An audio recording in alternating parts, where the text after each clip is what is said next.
So for this next session, I'm delighted to introduce Marion Pallister, who's going to speak to us about the role of the media.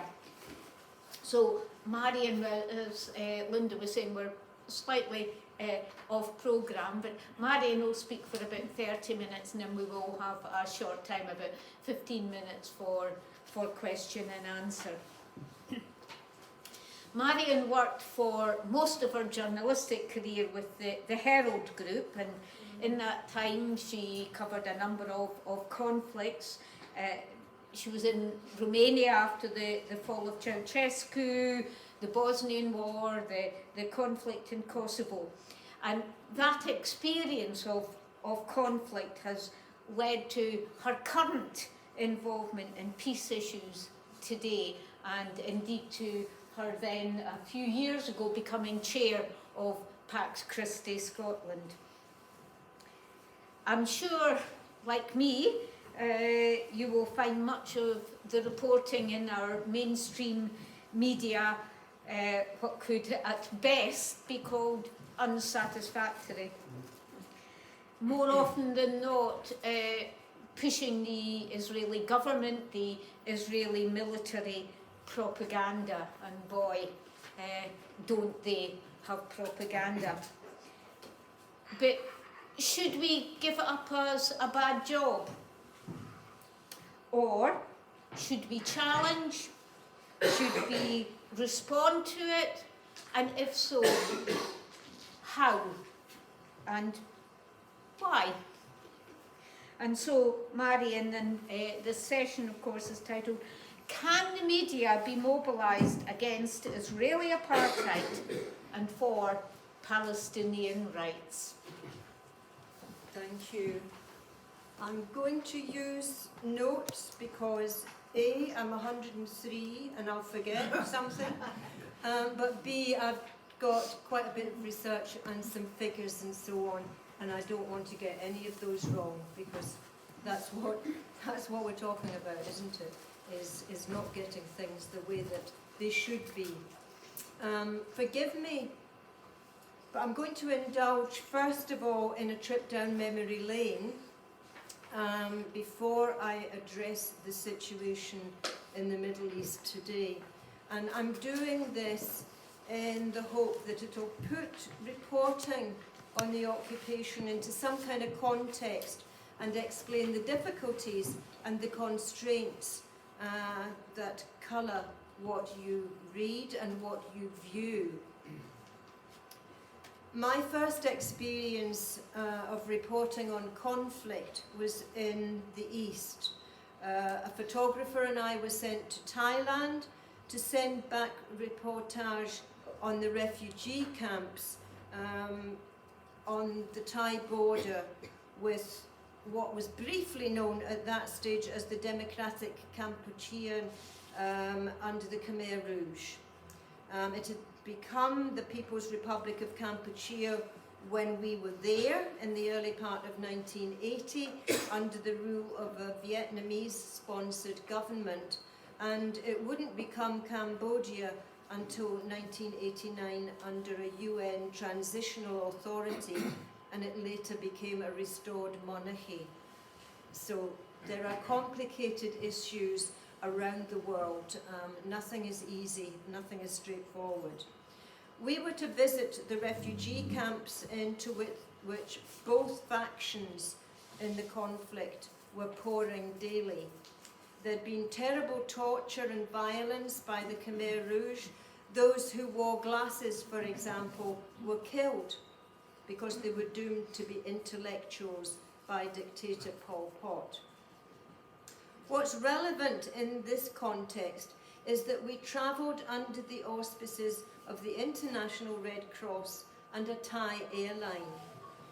Our first duty was to do an interview with a Scottish Red Cross nurse, our second to do a tourist piece that would satisfy Thai Airways. If these two criteria were met, then any other stories that we got would be a bonus for our newspaper. The International Red Cross had not told our Scottish nurse that she was to meet with us in the camps. She'd just finished 3 months in those camps. They did 3-month stints and had gone off to Burma, Myanmar today, on leave, and she'd no intentions of returning to the hell of the camps.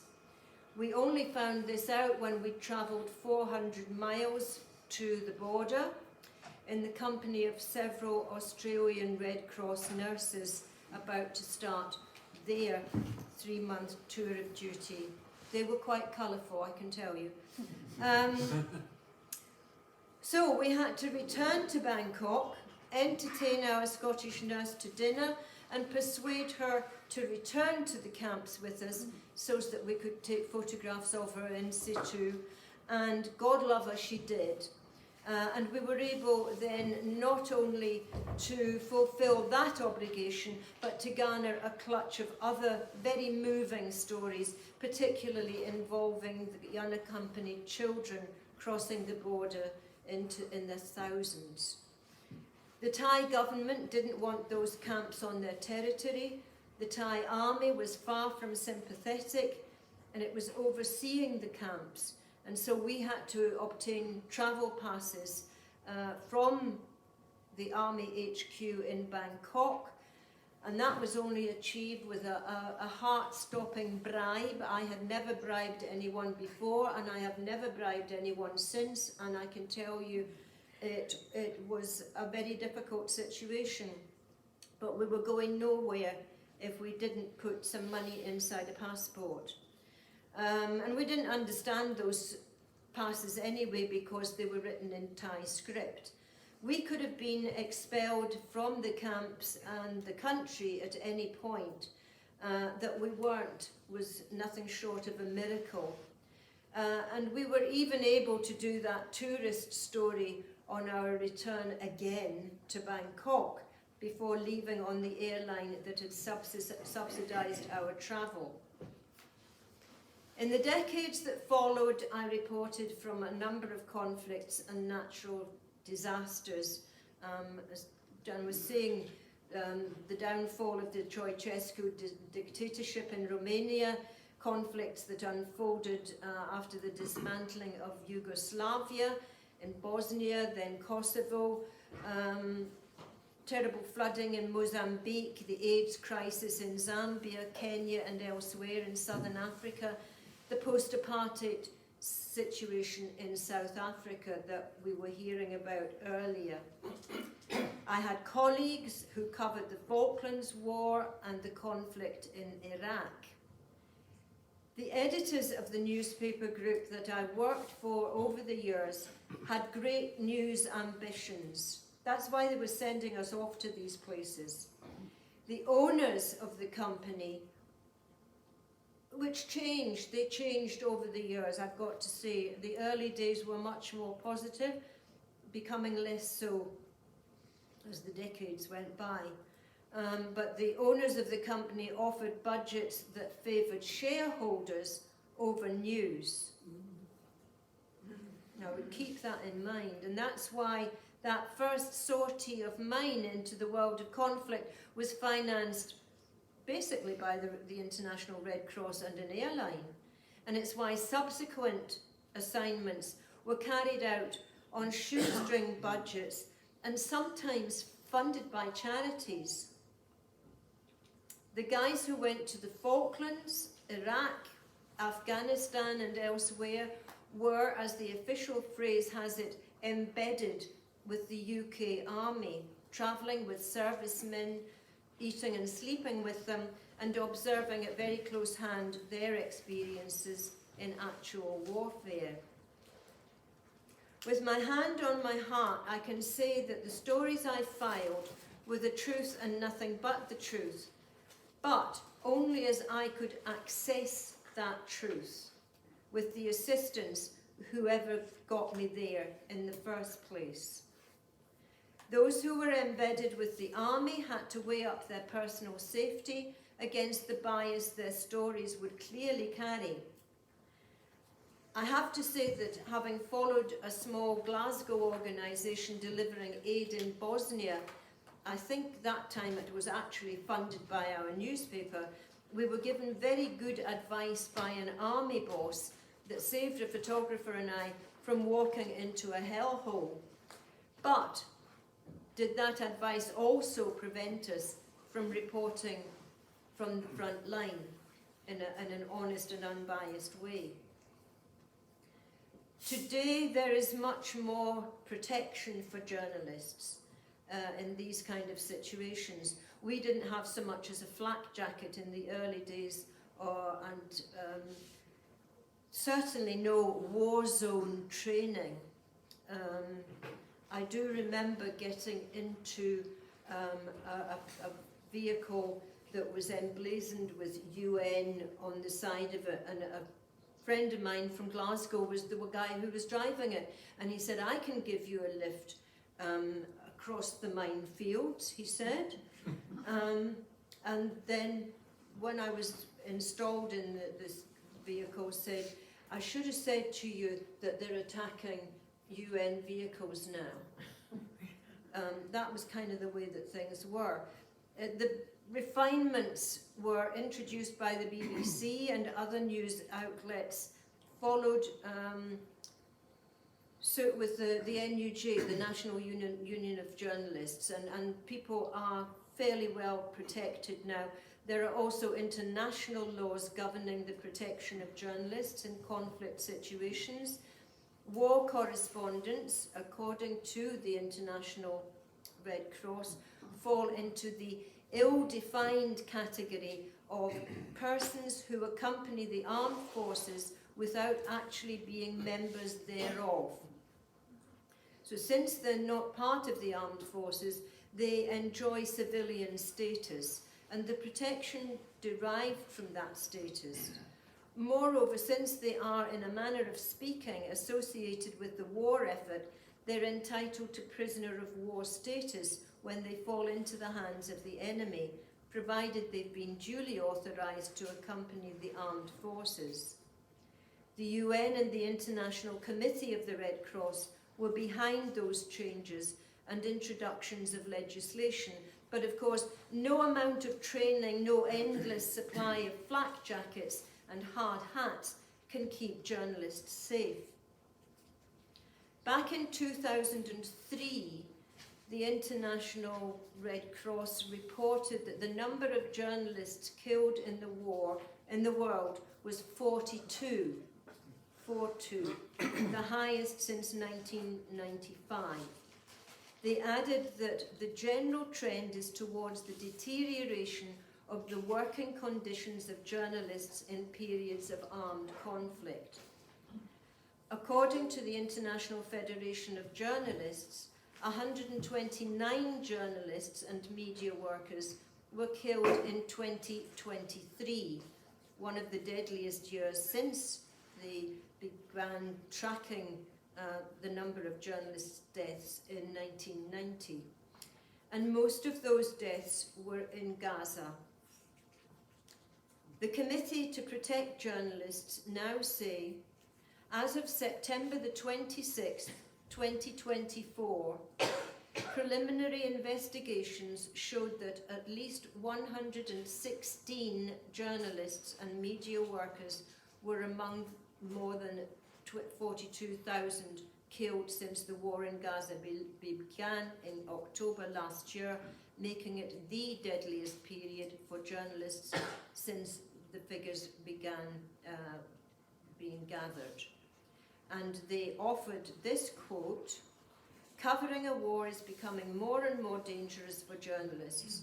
Added to the traditional dangers of war are the unpredictable hazards of bomb attacks, the use of more sophisticated weapons against which even the training and protection of journalists is ineffective, and belligerents who care more about winning the war of images than respecting the safety of media staff. So many factors that increase the risks of war reporting." Now, I know that there are many journalists dedicated to bringing stories from front lines. I reported on the human element rather than the technicalities and strategies. I interviewed victims of rape as a weapon of war, the orphaned children, the elderly whose homes were lost and whose families were scattered. I believe that this exposure to conflict, as the introduction said, has led me to the peace and justice work that I'm now involved in. It gave me an insight, however, into how conflict journalism works. Now, I wasn't going to suggest that Jeremy Bowen had his airfare paid to Jerusalem by El Al Airlines. I think your BBC licence money does that. However, I read the other day that Jeremy Bowen, in the first few weeks after October 7, he was embedded with the Israeli army. So, I've admired his work over the decades. I think that he genuinely would want to present a balanced and unbiased point of view. But if he was embedded with the Israeli army, he was going where they were going, and he was seeing what they wanted him to see. Now, since that time, that hasn't been the case. But of course, all the journalists were chucked out of Palestine. Foreign journalists were thrown out of Palestine. So he and all of the journalists that you see are reporting either from Israeli territory or from Jordan or wherever.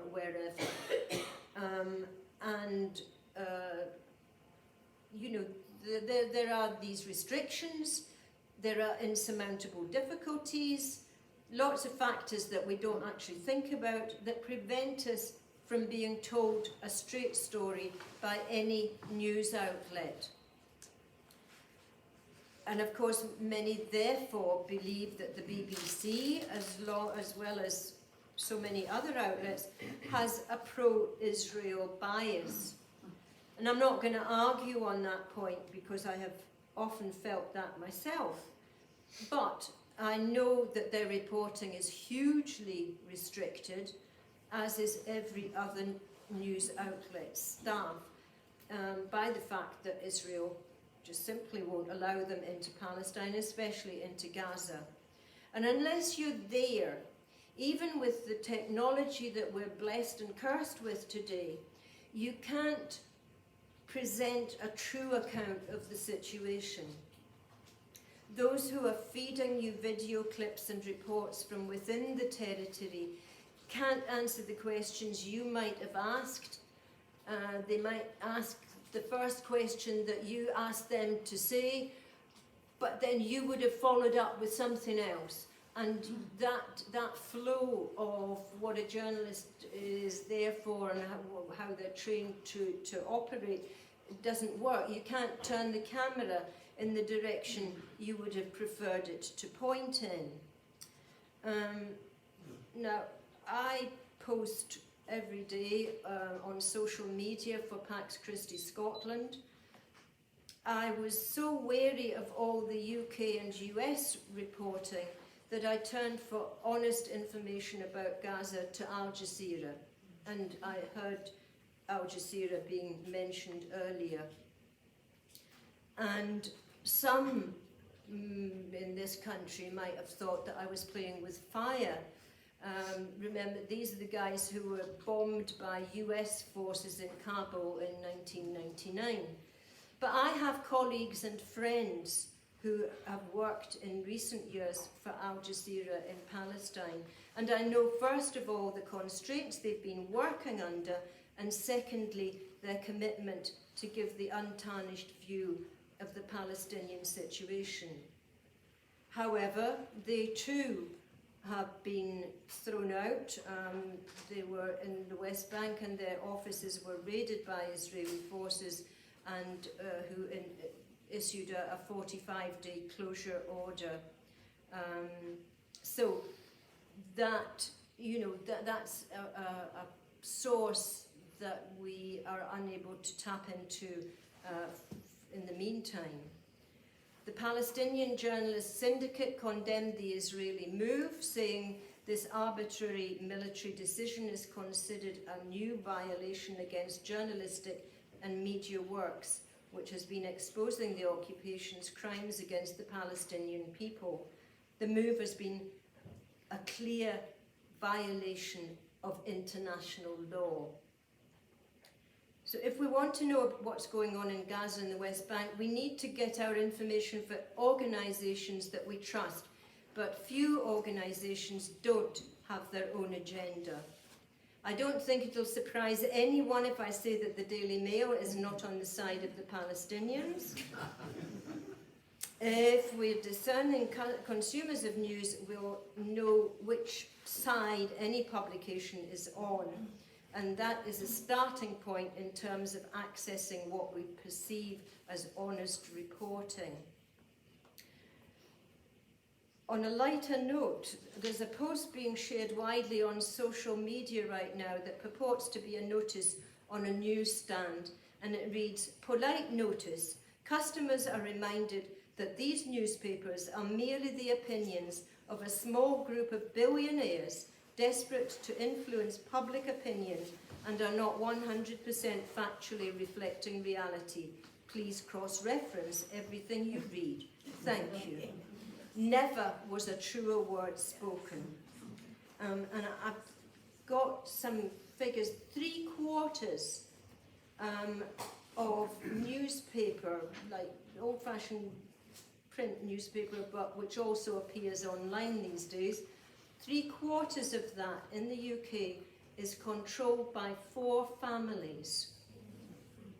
There's Viscount Rothermere, who owns the Mail and Metro, and of course Rothermere goes back to the 1930s when they were doing Nazi propaganda, so no surprise there. Rupert Murdoch, who owns the Sun and the Times, Sunday Times, various other things, and of course media outlets in the States like Fox News, that chum of Mr. Trump. Evgeny Lebedev, whose name I can't pronounce properly, and I hope he forgives me. He owns the London Evening Standard and the Independent, which is clearly not independent. And Frederick Barclay, who is the remaining Barclay twin. The brother died earlier this year, I think it was, and he owns the Telegraph, and I think is in the process of selling the Telegraph. Millions follow these online, and I would suggest, and probably get sued for it, that the views that are expressed are not what the journalist took back to the desk, not necessarily what the editor wants in his newspaper, but what those who are pulling the strings are giving us. On October 7 this year, The Guardian reminded us that the media in the UK, and especially the US, has given little attention to Palestinian journalists and reported, according to a study by George Washington University's William Humans, America's 4 flagship Sunday talk shows, Meet the Press, Face the Nation, This Week, and Fox News, collectively interviewed 140 outside guests on camera between October the 8th, 2023 and the 14th of January 2024. 140 guests interviewed. 1 was Palestinian. Who did the Sunday shows interview instead? For the most part, Washington insiders, and in those early months of the conflict, this whatever we're calling it, that's what they're calling it, more than 80% of the Sunday show guests were current and former US government officials. Few knew much about Gaza, and few questioned Israel's actions. So it's time-consuming to look at a wide range of media outlets to check out who's saying what and if it can be trusted. I go to the sources that many of those outlets use before they put their own spin on stories. The news agencies, Reuters and Associated Press, who report basic facts as they can access them. And remember, they're under difficult restraints as well. But then the mainstream media will then regurgitate those basic facts and use their headlines to spin the story and their editorial columns to comment on the situation. The same story may be presented startlingly differently in The Guardian and The Sun, The Herald, The Daily Record, and too many consumers actually don't get past the eye-catching headlines. And of course, that's where that vocabulary that we heard about earlier, vocabulary is so important. The words that we use. We saw it with refugees from the Tory party. We've seen how that kind of language can make such a difference. Pax Christi Scotland, a peace organisation, we talk about using non-violent language as well as non-violent action, and I think that we have to all remember that when we're trying to deal with this particular situation.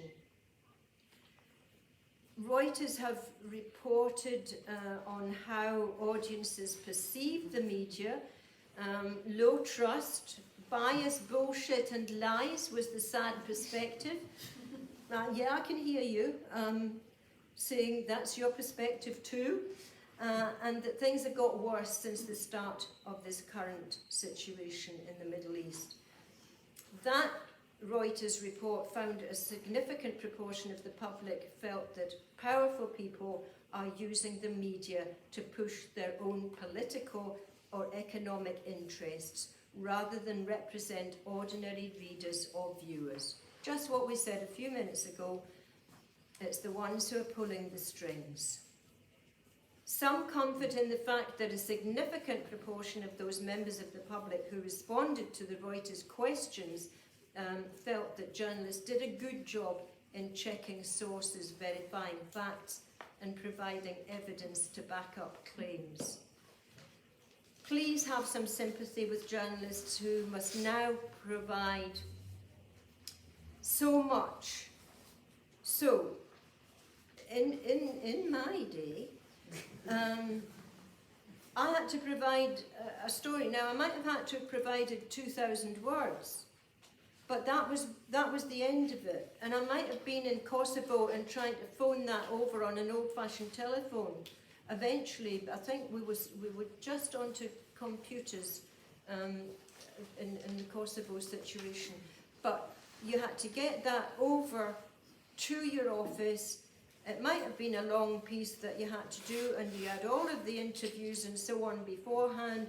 But now they've got to produce a written piece, a piece to camera, a piece for a website, a piece for this and a piece for that.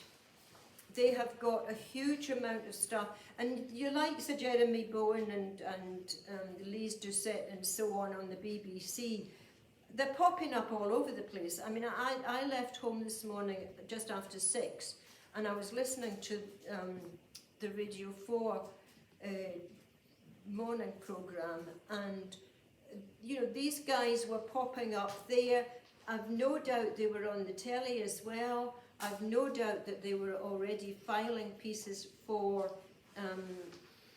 X, as we call it now, and Facebook and so on, and that they would have been required to do something for the BBC's websites. So there's a heck of a lot that has to be done. And if you can't get hold of your besieged contact in Gaza, then you're in trouble. So I'm not making excuses, I'm just explaining what the facts are. And add to that the overriding fact that these shady, unseen bosses that are pulling the strings are not necessarily wanting to hear the facts as they actually are. There's been a more recent Reuters report on trust. The UK is not very keen on trust at the moment, and I'm not surprised. So I'd like to turn a little bit to social media and YouTube before we think about how we can hold the media to account and how we can use our voices to seek honest reporting from around the world, not just from the Middle East. It's been thought that there is more likely to be inaccurate information, extreme agendas and strong opinions from what we're now calling citizen journalists, defined as those who are untrained. However, in recent times, we've had to rely on citizen journalism from all over the world because trained and accredited journalists simply haven't been able to access the crises that we all want to know about.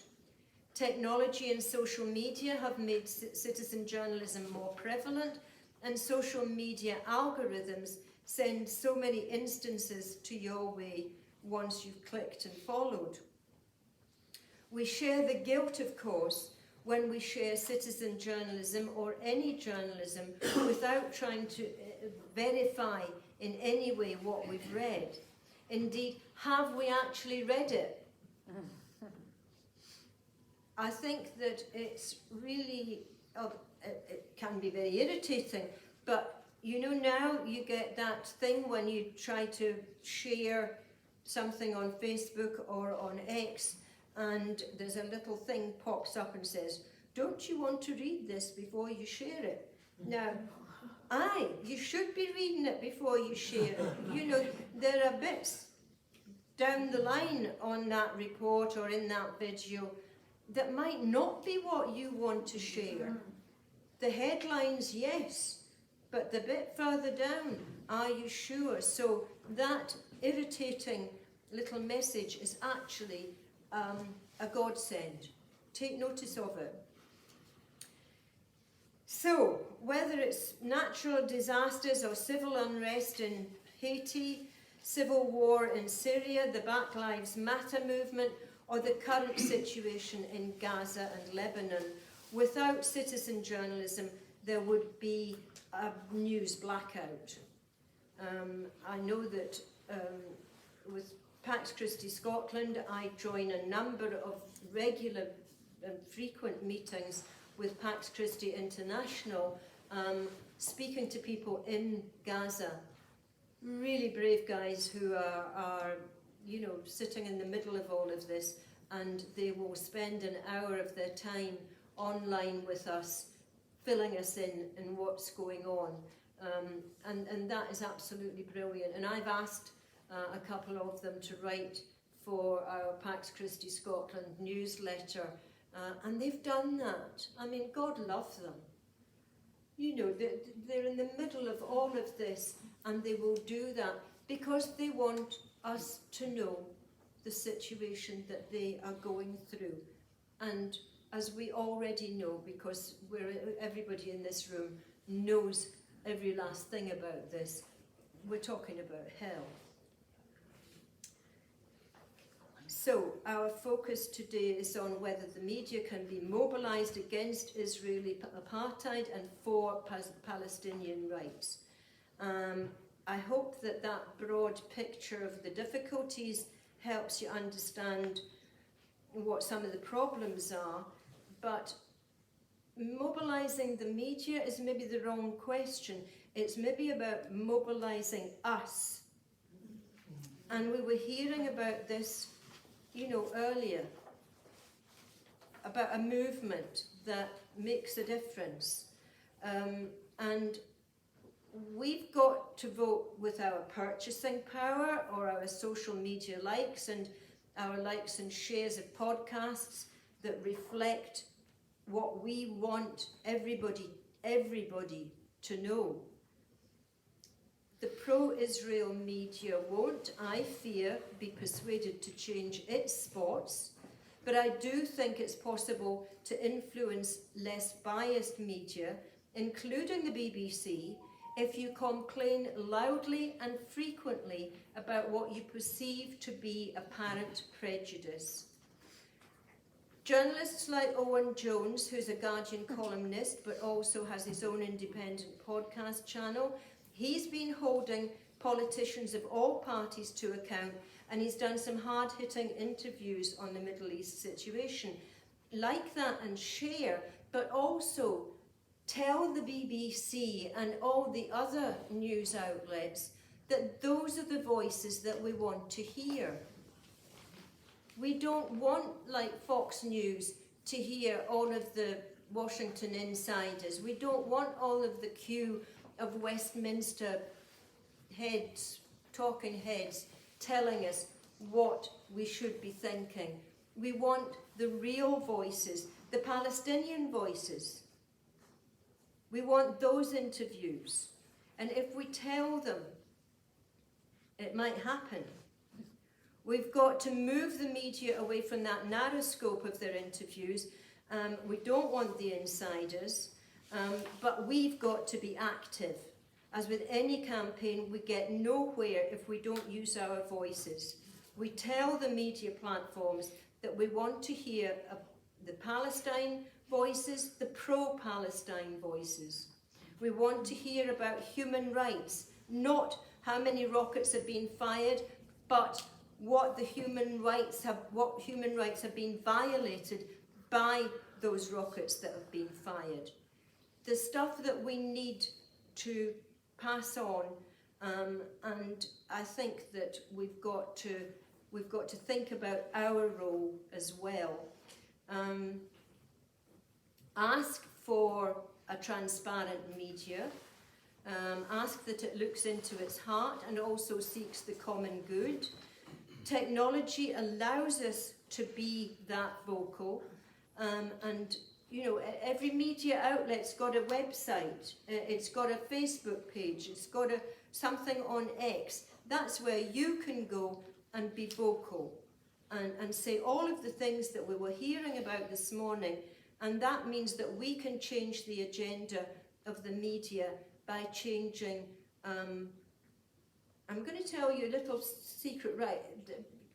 Journalists learn I lectured in journalism after I left doing that stuff. And I lectured at Napier University in journalism.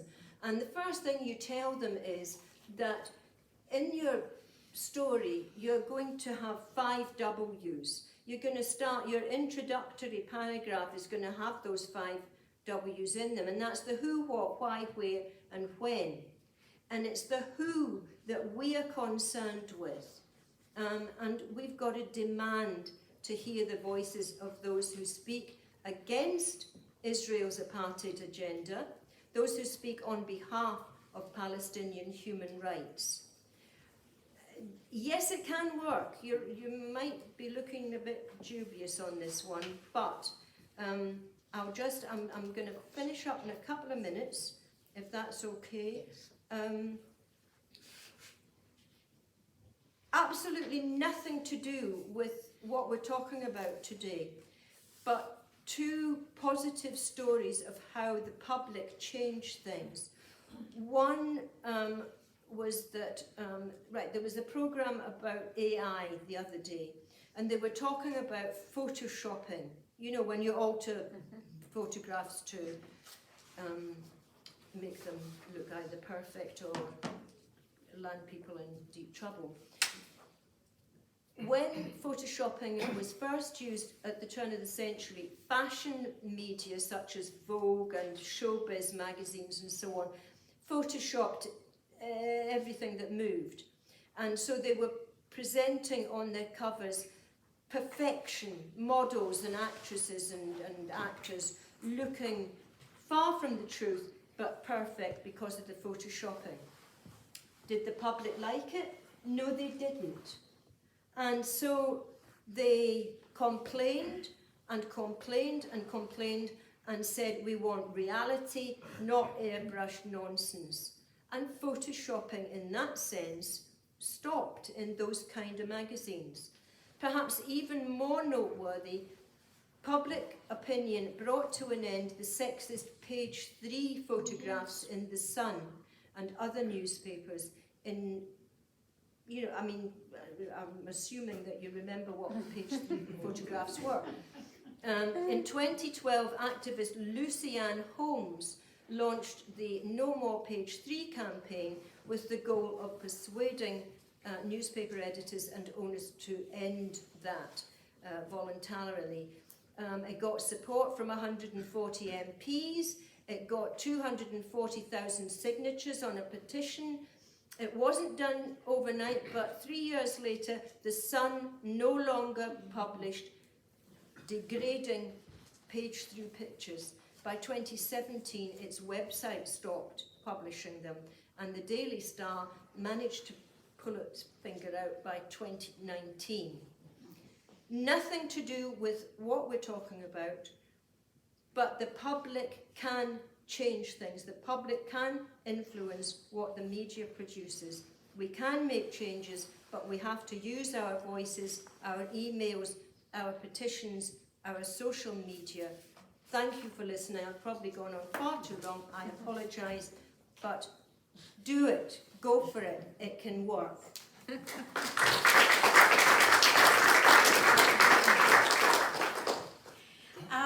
Thank you, Marion. It just means I can answer fewer questions. Yes, I know. Yeah, there you see, journalists for you. Let's just sort of try to catch up a little bit on our timetable and just have a quick 5 minutes for questions. But just when I was listening to Marion, one of the things that came to mind, now and you've probably seen it, there was a CNN article about these poor, and don't get me wrong, I do think soldiers are victims as well, but these poor Israeli soldiers who were traumatised by what they saw rather than what they did in Gaza. But then there's also been some really good reporting from CNN about the situation in Gaza as well. The Guardian, I think, is similar. The Observer a few weeks ago had that article by Howard Jacobson, which was basically saying it was blood libel if you talk about Palestinian children being killed, and then on the other hand they can sometimes produce good things. So I suppose it's a bit looking at that as well, and not just complaining is what I'm trying to make, but to say thank you when it's something good. So just David. I have a few points that relate to things that have been said. The American journalist Matt Taibbi, according to him, his father was a journalist, and according to Matt, in the generation that his father was part of, journalists came from mostly from working class backgrounds. What has changed up to the present day is that the mainstream media recruits their journalism mainly from the elite universities in the United States. So the journalists are coming from the same class in the United States as the political class. So that, in terms of journalism, maybe partly explains some of the points that you made about, for example, how the mainstream media just seems to accept the Israeli narrative and report it without questioning it, because they've gone to the same schools, the same elite universities as the politicians. Alternative sources of alternative journalism sources that I think are good include the as alternatives to the mainstream media. Probably most of you know at least some of these: Electronic Intifada, Middle East Eye, Double Down News, and The Grey Zone. Now, two of the reporters for The Grey Zone have, in the last month, been targeted. One in the UK, one in Israel. In the UK, Asa Winstanley, his house was raided. He didn't actually get arrested, he didn't get charged with anything, but his devices were taken away. And probably most of you know that story, so I don't need to add any more to it. Well, the only thing I would say is Owen Jones has been doing quite good recently, but you know, Asa Winstanley has a much longer consistent record than Owen Jones in terms of reporting with regard to Palestine. The other, another one, Richard Medhurst, was arrested when he arrived back in the UK and held and questioned for 23 hours under terrorism legislation. And in Israel, just in the last 3 weeks, another reporter of the Grey Zone, Jeremy Lofredo, was taken into custody, held in custody for almost two weeks, had 3 courts appearances with different judges for reporting that could give information that could help the enemy, was the pretext that was given. In the first court appearance, an Israeli journalist, I think with Wine, actually spoke up and said, I reported exactly the same thing, which was a little video at a site where an Iranian missile had landed. And he had reported the same thing and included Lofredo's video embedded in his report. So eventually, but I mean, Lofredo was held 3 days with almost no water, in solitary confinement, almost no water or food. And eventually he was released and allowed to return within the last week to the United States. Yeah. So, I think it's true that journalism is under attack, including from our so-called Labour government. Anybody got any questions, Kate?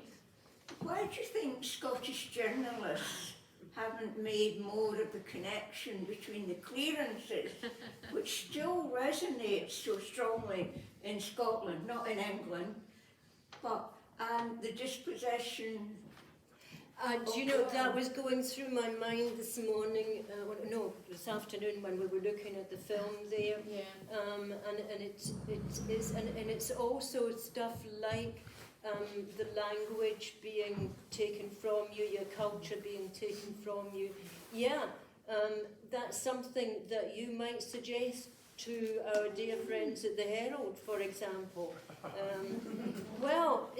Somebody's got to remind them, and it's good. Do it nicely, but do it because it's something that will make people think and relate to. And I think we've all got to relate to this. It's not. I'm going to say something that is really, really crass, and I should be shot for it, but I'm always questioning why we could open our arms, God love them, to the Ukrainians, but we're not opening our arms to the Palestinians. And I think that people could probably relate to the Ukrainians because they look like us. Racism. And we've got to think about how we get the media to relate us to the people that we're talking about.